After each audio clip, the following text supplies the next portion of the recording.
You're listening to Spring River Chronicle. Audio on the go. First National Banking Company. Get checking that pays with Super Plus Checking at FNBC. Memorial Day. In the beginning, Memorial Day was officially proclaimed May 5, 1868 by General John Logan, National Commander of the Grand Army of the Republic, in his General Order No. 11, and was first observed May 30, 1868, when flowers were placed on the graves of Union and Confederate soldiers at Arlington National Cemetery. The first state to officially recognize the holiday was New York in 1873. By 1890 it was recognized by all of the northern states. The South refused to acknowledge the day, honoring their dead on separate days until after World War I, when the holiday changed from honoring just those who died fighting in the Civil War to honoring Americans who died fighting in any war. It is now celebrated in almost every state on the last Monday in May, passed by Congress with the National Holiday Act of 1971 PL 90-363, to ensure a three-day weekend for federal holidays, though several southern states have an additional separate day for honoring the Confederate war dead: January 19 in Texas, April 26 in Alabama, Florida, Georgia, and Mississippi, May 10 in South Carolina, and June 3 Jefferson Davis' birthday in Louisiana and Tennessee. In 1915, inspired by the poem In Flanders Fields, Mwmorial replied with her own poem, "We cherish too the poppy red that grows on fields where valor led. It seems to signal to the skies that blood of heroes never dies." She then conceived of an idea to wear red poppies on Memorial Day in honor of those who died serving the nation during war. She was the first to wear one, and sold poppies to her friends and co-workers with the money going to benefit servicemen in need. Later Madame Guerin from France was visiting the United States, and learned of this new custom started by Ms. Michael, and when she returned to France, made artificial red poppies to raise money for war orphan children and widowed women. This tradition spread to other countries. In 1921, the Franco-American Children's League sold poppies nationally, to benefit war orphans of France and Belgium.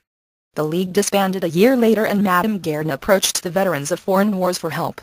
Shortly before Memorial Day in 1922, the VFW became the first veterans organization to nationally sell poppies.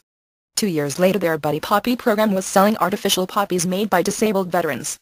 In 1948, the United States Post Office honored Ms. Michael for her role in founding the National Poppy Movement by issuing a red 3-cent postage stamp with her likeness on it. Traditional observance of Memorial Day has diminished over the years. Many Americans nowadays have forgotten the meaning and traditions of Memorial Day. At many cemeteries, the graves of the fallen are increasingly ignored, neglected. Most people no longer remember the proper flag etiquette for the day. While there are towns and cities that still hold Memorial Day parades, many have not held a parade in decades. Some people think the day is for honoring any and all dead, and not just those fallen in service to our country. There are a few notable exceptions. Since the late 50s, on the Thursday before Memorial Day, the 1,200 soldiers of the 3D the United States Infantry place small American flags at each of the more than 260,000 gravestones at Arlington National Cemetery. They then patrol 24 hours a day during the weekend, to ensure that each flag remains standing. In 1951, the Boy Scouts and Cub Scouts of St. Louis began placing flags on the 150,000 graves at Jefferson Barracks National Cemetery, as an annual good turn, a practice that continues to this day. More recently, beginning in 1998, on the Saturday before the observed day for Memorial Day, the Boy Scouts and Girl Scouts place a candle at each of approximately 15,300 grave sites of soldiers buried at Fredericksburg and Spotsylvania National Military Park on Mary's Heights, the Luminaria program. And in 2004, Washington, D.C. held its first Memorial Day parade in over 60 years. To help re-educate and remind Americans of the true meaning of Memorial Day, the national moment of remembrance.